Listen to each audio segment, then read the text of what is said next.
call this first story, Can't Blame a Guy for Trying. No, you never can blame a guy. Well, look, here's really bottom line. The FMCSA denied a trucker's request to be exempt from ELDs. Okay? But you know what's funny? And I'm going to read the story here in a second. But what's to me is funny is you would think that more drivers would try. You know what I mean? It's like, hey, it's like you know, a lot of people have handicap stickers in their window. They're all trying to get, you know, parked up close, and or they always have these exemptions they want. They write in and they get these. Well, you know, if I was a trucker, you know, and this guy's an owner operator, I guess he's a small company, and his thing was, I don't want to be on ELDs. I can make more money on paper logs.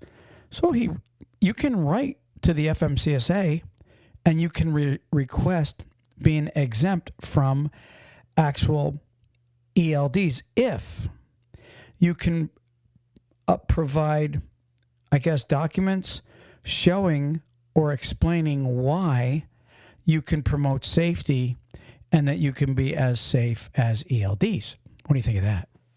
Well, I think it's great that they're at least trying to give an offer to a driver, but, you know, if a lot of drivers write in and prove that they are safe all those previous years, were able to make a decent income, and that when ELDs came out, all it did was restrict their income more, but their safety itself didn't change, why wouldn't they be able to be, you know, if they've got 1 million miles of safe driving, what would be the, you know what I mean?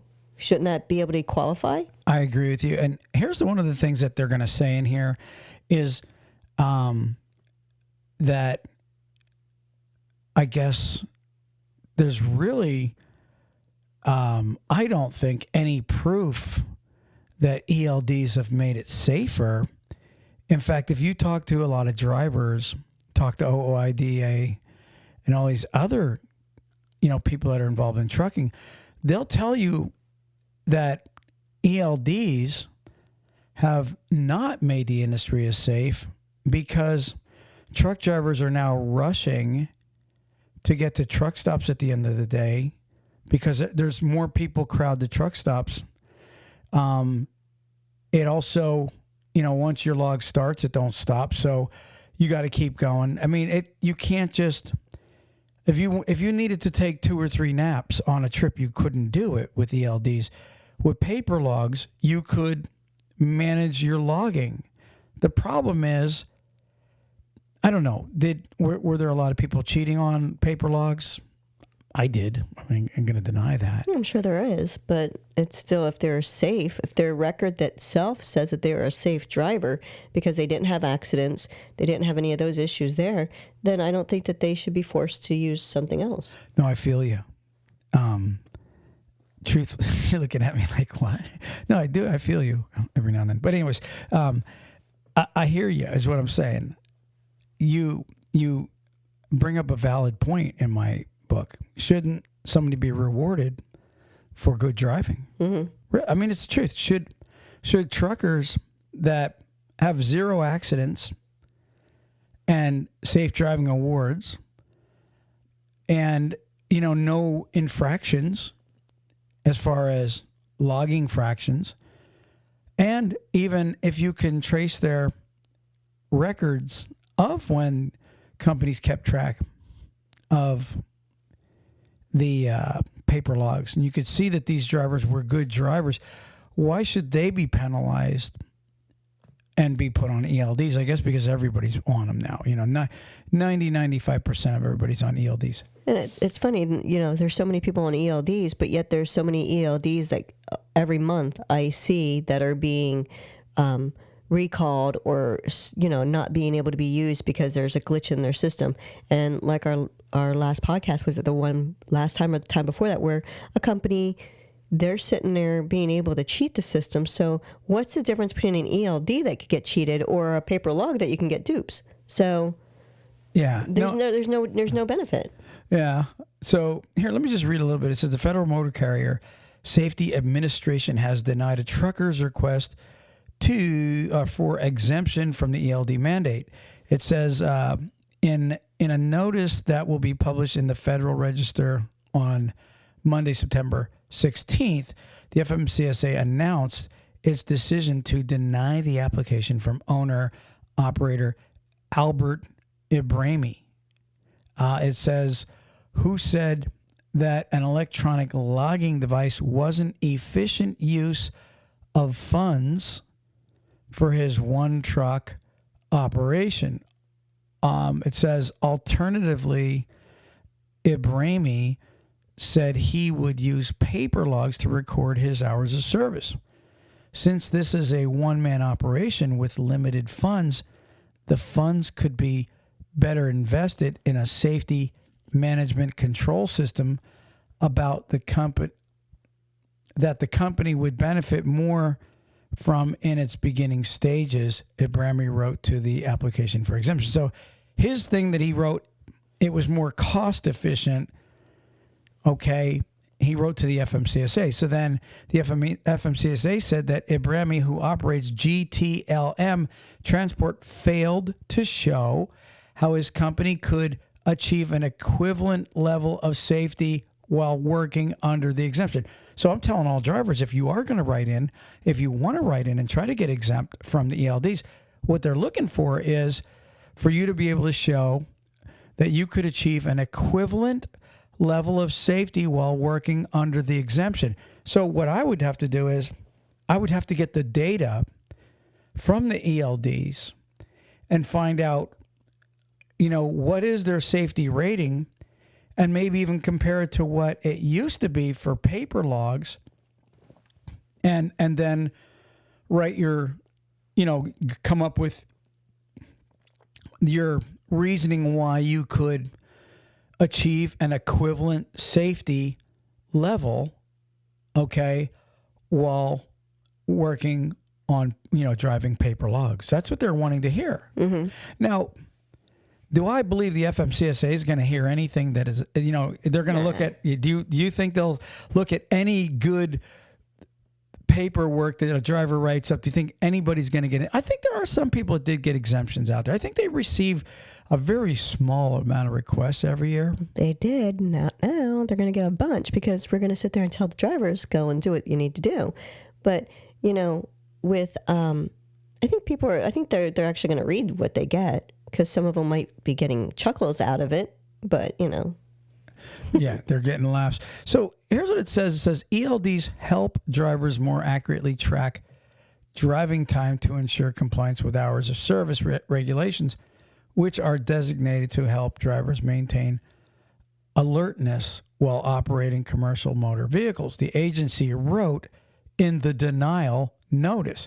Additionally, ELDs decrease the likelihood that the record of duty status could be altered. Now we're seeing, that the record off duty status could be altered after the date the records were generated without leaving an electronic trail. So it really comes down to they don't really trust anybody anymore. They want to be able to track you in every way they can. And those ELDs really is what you do. The only way, like you brought up earlier, for anybody to cheat that is for the trucking company or somebody to be able to erase it somehow or give them a do-over. And again, I'll tell the trucking companies that doesn't mean the like, for example, the owners of Samsara or one of these ELD companies, they don't erase it back at HQ. There's a footprint, so be careful of erasing records. Right. Real quick on something that you're saying there, as far as providing information, a lot of companies give safety bonuses. At least they used to. I think some still do. And if you're a driver that's been getting your safety bonus for the last few years, that right there should be a record too, to show that you are a safe driver and that you put into consideration that, hey, I'm going to stay safe because I'm getting so many cents per quarter for my miles that I've had no incidences. So I think that drivers should be able to prove enough information if they're able to open the FMCSIs enough. Oh, I squeeze you. felt you. Feel you. There you go. I feel you, girl. No, I'm just saying for real. 100% agree. If a driver has proven that he is safe, and you know what's funny? This article, truckers should save this article, take it to a lawyer, and you can almost use this as, hey, you're saying that if somebody could provide proof that they can maintain a safety level, right, that you can get you can be on the exemption and have paper logs. Well, there's thousands of truck drivers, like you just pointed out, that could technically prove that paper logs, they were very safe with them. So it almost opens up, this article almost opens up a can of worms for maybe small trucking companies that have super safe drivers to be able to get this ELD exemption. And then when they don't get it, maybe we can refer back to this article, the FMCSA's own actual writing saying they needed to provide proof that they were going to be able to maintain a safety level. Right. I think that's actually a great loophole somebody should probably go after. Yeah, this show that I maintained my safety level prior to ELDs and during ELDs. There's nothing at all changed for me other than the fact that my income decreased because I wasn't able to drive as much as I could have. Right. And now that you say I have to show proof in your own writing, in your own words, back in this article, okay, in landline.media, where it's at. Plug. I'm just saying on this date, what are we in, September what? 13th. This article just came out. I would say that if somebody was smart, they could probably use this as leverage to say, and then if they don't get it, then they could maybe even sue the damn FMCSA for saying, hey, you're told one company that they needed to provide proof of safety level, and yet here we are providing it, and now you're still denying us. I would say I would love to see back in their face. I would love to see a small company be able to go and have proof from their insurance company of their safety ratings, their PSPs, all that different stuff to go to the FMCSA and say, listen, I've done everything according to paper logs and the ELDs. Nothing's changed in my company, but the fact that my drivers have to go by regulations of when they can drive instead of being able to say, okay, well, I'm going to pull over because that's nothing but traffic up there and I'm going to wait till it goes instead of me sitting in my truck in the traffic. Yeah.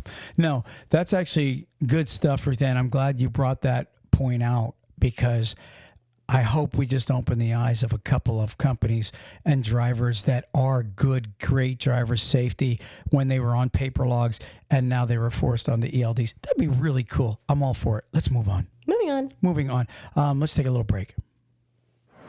Truck Parking Club is a network of instantly reservable daily and monthly truck parking locations throughout the U.S. Truck Parking Club helps connect truckers to truck parking locations throughout the U.S. via truckparkingclub.com. Our networks is made up of property owners that have locations adequate for truck parking to list on the platform. This includes trucking companies, storage companies, CDL schools, trailer leasing companies, real estate investors, truck parking operators, and more. Go to truckparkingclub.com today. If you're a driver looking for a new trucking job, check out NCI. NCI offers the following: new Kenworth T680s, competitive wages, solo, team, and students welcome, plus a full benefit package for you and your family. Check them out today at 888-311-7076. That's 888-7076. And tell them Talk CDL sent you. Drivers, if you're looking for a local, home, everyday driving job, apply with Carter Lumber today. They have positions for Class A and Class B local drivers.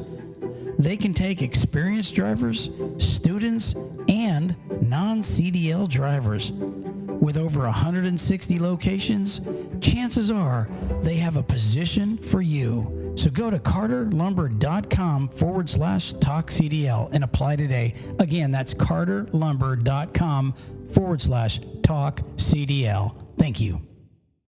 Attention trucking companies and truck drivers. If you need help with cash flow, we've got help on the way.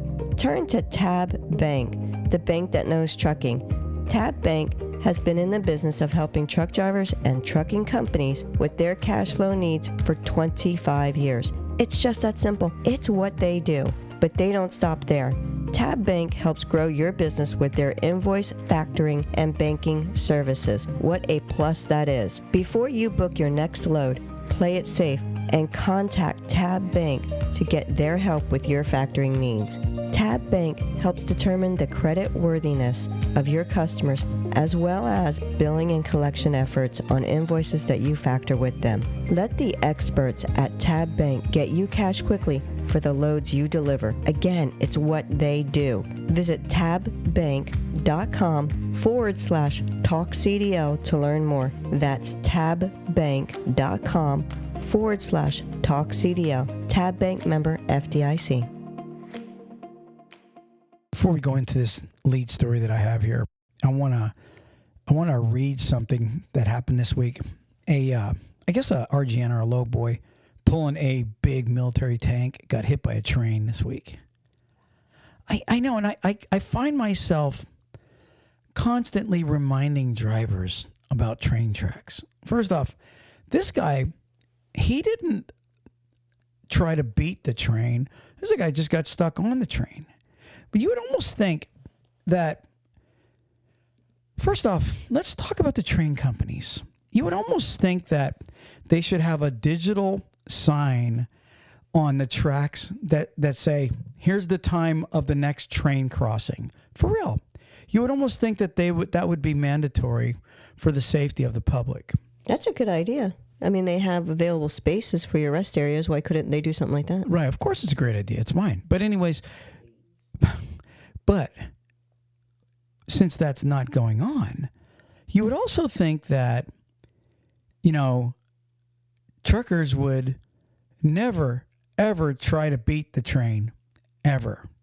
And we see that happening in videos all the time where they'll go around a crossing arm that fell, okay, and then they'll get hit.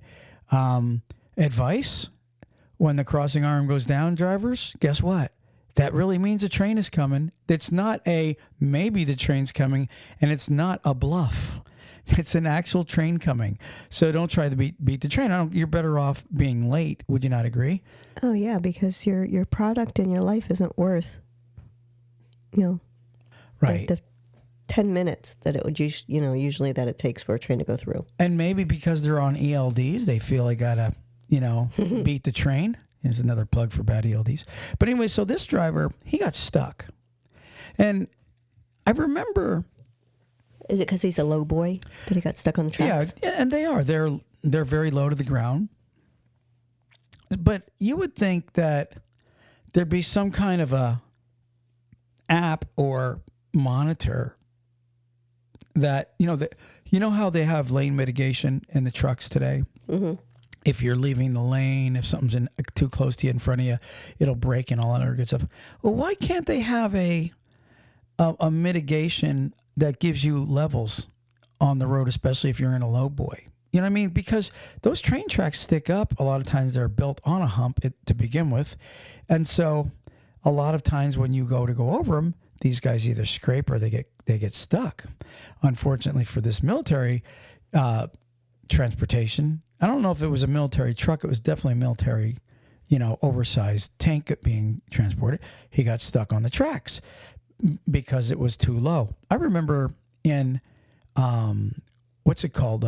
West Memphis, Arkansas. It's right outside of Memphis, Tennessee. There was a super Walmart there, and I had a truck and a trailer. The trailer had what's called a belly box where you put pad wraps and stuff in it. Mm-hmm. And because that was low, when I was leaving the truck parking area, you go out the back entrance up to the stop sign. When I went up over the hump, I got stuck.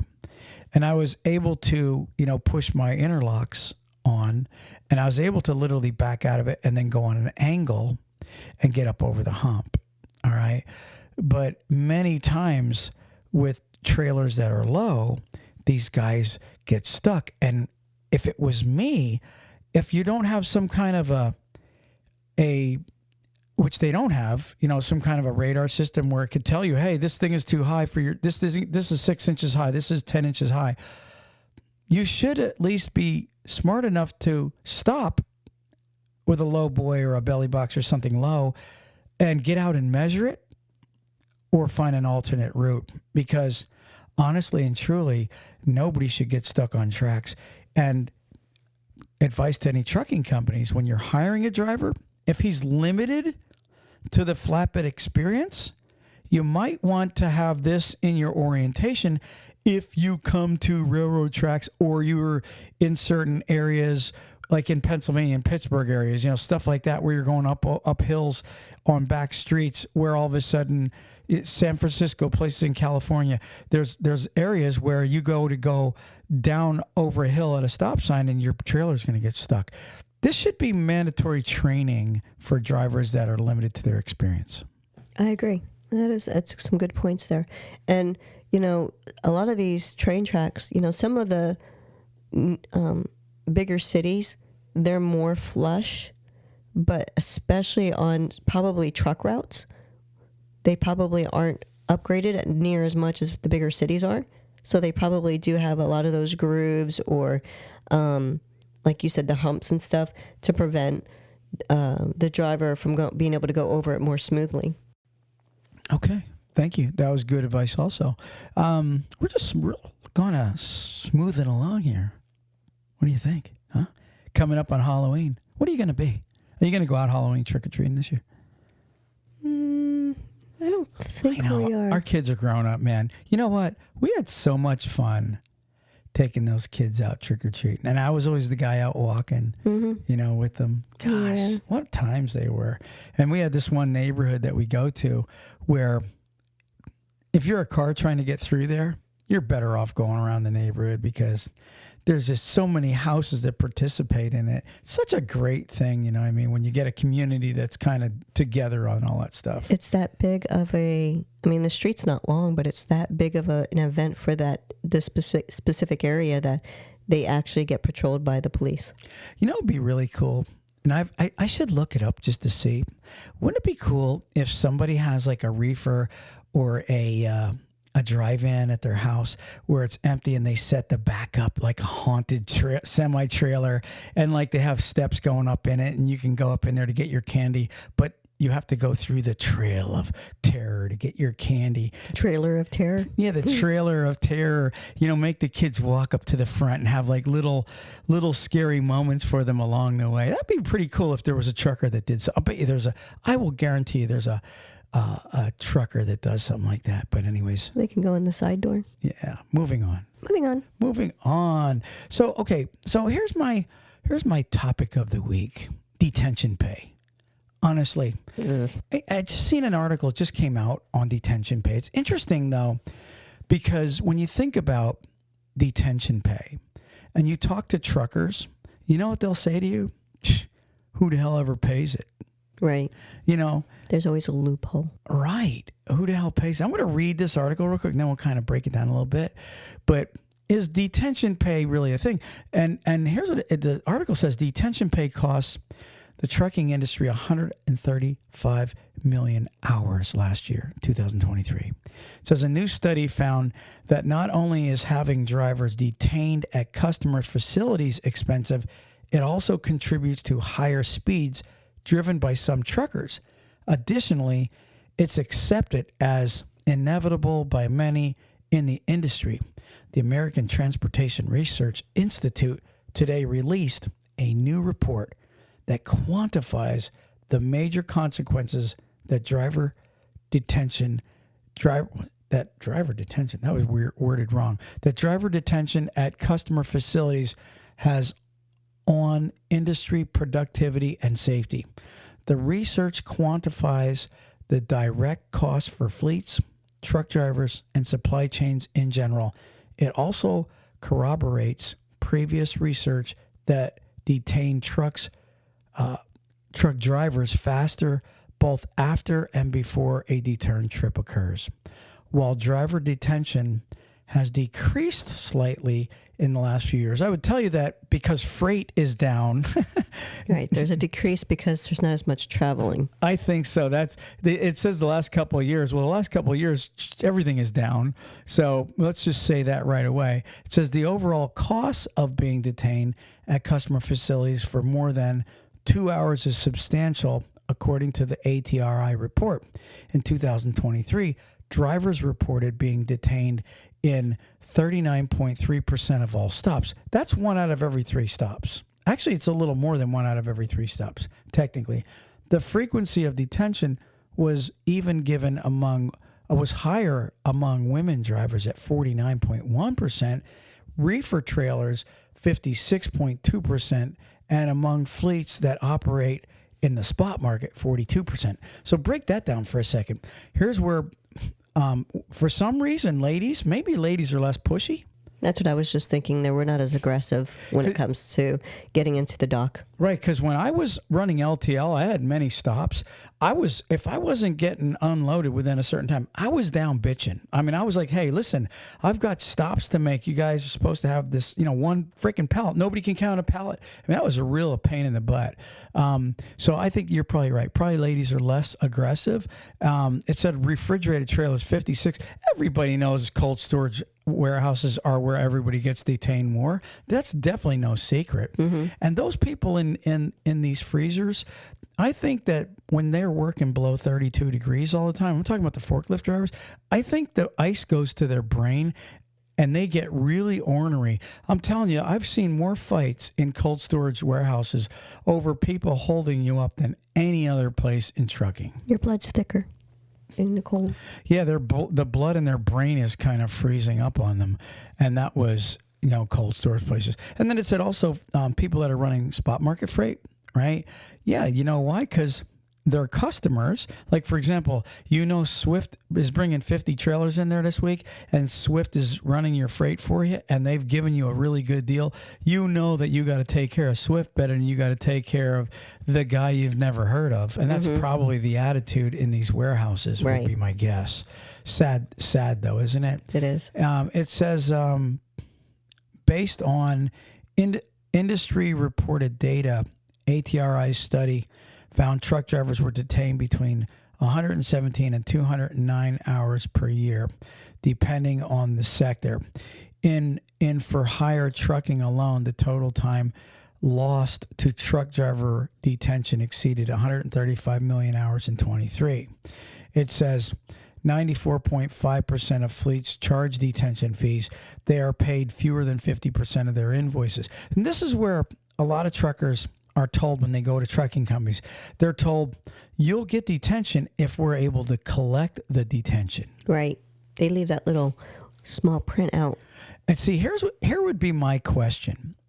This is my trucker brain working. There's a lot of truckers that are not paid the detention they deserve because they're the ones that are held up. How does the trucker even know whether the company collected it or not? Seriously. I would be willing to bet. It just said 50% of them are saying that they don't get to collect. These are trucking companies saying, no, yeah, we bill for it, but hook, wink, wink, we were never paid for it. Therefore, we couldn't pay the driver, right? Well, to me, if I'm being honest, trucking companies I know big trucking companies out there, they don't care if a shipper or receiver pays them or not. They're paying their drivers detention. It should not be based on whether the shipper or the receiver paid you, okay, and therefore you pass it on to the driver. I know trucking companies, after 2 hours, if it's $20 an hour, they're getting their $20 an hour. They're guaranteed it. But a lot of your smaller companies, they wink, wink, say they have to be paid before they'll pay the driver the actual detention pay. Well, if they're at a company and they are now detained, the company should be able to build the trucking company should be able to build the other who's detained them those hours that they were detained, even if it's on a, depending on if it's a common customer, if they have to do it on a weekly or whatever, but it's all on the invoicing. They could easily go in there and say, just like people get charged late fees, get charged, other different stuff. They can go in there and adjust that invoice and say, you detained my driver 3 hours. So now that's an additional $60 that you just got charged for that. Right. But unfortunately, the companies, I believe, lie to the drivers, right, and tell them that we were never able to collect, detention, blah, blah, blah. So bottom line is, 100% bottom line is, trucking companies also lie. No. No, seriously, there's at least one. Man. They've told little white lies like that. Well. And look, I'm not accusing all trucking companies of lying. There are good companies. Just like there's good drivers. There's bad drivers and good drivers. There's bad companies and good companies. But your good companies, in my opinion, your good companies, they do what they say they're going to do. Okay, they tell a driver, look, after 2 hours, you're getting paid. There is no little stupid ways where we're going to take this away from you. And you just read it. Some of them were detained up to 209 hours on average in a year's time. Add that up to a truck driver's pay. Okay, at $20 an hour. All right, that's a lot of money that he'd been ripped off because he was told in the beginning, yeah, we do. In fact, when they're talking to these recruiters online and a recruiter says, we pay detention. The recruiter should establish that in the beginning when a driver asks, do you pay detention? I know trucking companies right now that got really good at paying detention. They have what's called auto detention pay, meaning the driver don't even have to put in for it. Their dispatchers are already trained that, and they even will, Qualcomm or whatever their satellite messaging system is, they will say to a driver, hey, here's a delivery you've got to make, and we already know you're going to be held up for a minimum of 3 extra hours there, and so you'll already be paid detention, and it's already in their checks. Now, obviously, that's not a lot of companies doing that, but your companies that are honest and that honestly value their drivers and know that their time means something when they're out there and they need to get sleep. Okay. And look, let's be honest about one thing. When you go to a shipper or receiver and you gotta stay awake because you gotta wait for them to call you, and you get held up and you're waiting and waiting, knowing that some companies are not going to come out and knock on your door and say, hey, come on, you go ahead and back in door number 5 now. Some of them will be like, yep, he's not around. We don't know where he's at. And knowing that he's probably out in your parking lot sleeping. Mm-hmm. So the driver gets screwed. So some advice to trucking companies, it's the little things like that. Those little things that drivers can gain respect for you when they can actually say, wow, it's little things like that drivers will stay at companies knowing that other companies are jacking them for these same little things. Well, right now, the way the economy is, as far as, drivers are having it really, really tough, along with everyone else, as far as your income coming in per week, your bills going out per week, everything kind of really adds up so much that detention pay in 1 month's time could equal an electric bill, a water bill, something to that effect. And a lot of people don't realize that that's what that stuff could if they just pay attention to the driver and help the driver out. You're not going to have them leaving you as much if you're taking care of them. Yeah, 100% agree. Just show you care a little bit. Not everybody is out there chasing the most money they can make. Like, I need 80 cents a mile. Some of them are real, and they have not just money in mind, but they want to be treated right.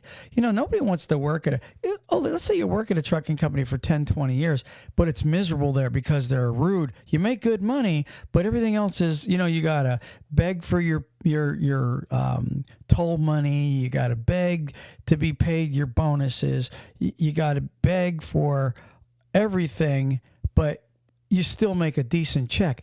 Who wants to go 20 years working for somebody and look back and go, I made some good money, but I was miserable there because they lied to me a lot. And a lot of drivers actually have integrity, and they want an open, honest relationship to where they have job security and they know that no one's jacking them, and they know they don't have to keep an eye on their company because their company every now and then is snaking money off them. Well, it's not health-wise really good. I mean, if you're constantly such in a bad mood because, you might be making good money, but everything else is so horrible with the company that you're so stressed out whether or not, you're going to get your actual pay that you earned, you're not going to want to stay there. You'd rather go to a company that you're making a few dollars less even, just to be able to have that comfort and that relaxation, because then you're happier.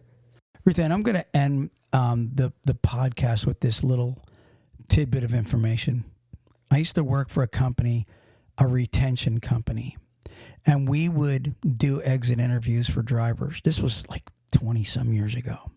We would do, well, you know that because we're married, but I used to work with this company, and we would do exit interviews. We would call drivers up and we would ask them why they had left this company, and we would write it all down, right?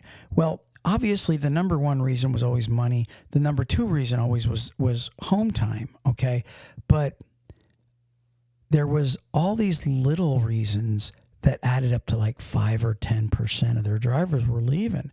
And one of those small reasons was because they're getting ripped off on detention pay, toll pay, everything like that. They were never getting what they were promised, BS, and they got sick and tired of being lied to. And I'll tell you what, one of the companies we did this retention for was a company that does oversized, and they were making really good money. But drivers that have integrity and honesty, they don't care about the money if you're lying to them. They're saying, go to hell. I am not going to sit here and be in a relationship with a bunch of liars just to make a couple extra dollars. And so what I'm getting at is when we gave them this finding, they were able to put in place, a program to where drivers were getting reimbursed their money that they had paid out of their own pocket. They were able to save 10% of the drivers. So if this company had 100 drivers, they were able to now knock off losing 10 drivers a year, because the retention was about 10 drivers a year on that company. Just to think about the savings, if you spend $5 to $10,000 to hire one driver, that's a lot of money you saved just improving your damn company with a little process of being able to pay them their detention pay or pay them the money that you owe them, like for tolls or whatever they put in and weren't getting paid back, their reimbursements. Companies, wake up and smell the damn coffee. And Ruth Ann, that's my podcast for the week. Would you happen to have the word of the day by Word Genius? We don't plug Word Genius enough, but Word Genius is where Ruth Ann gets this word of the day. And I believe Ruth Ann has become smarter because she gets the word of the day. Ruth Ann, that's probably why you're now smarter than me.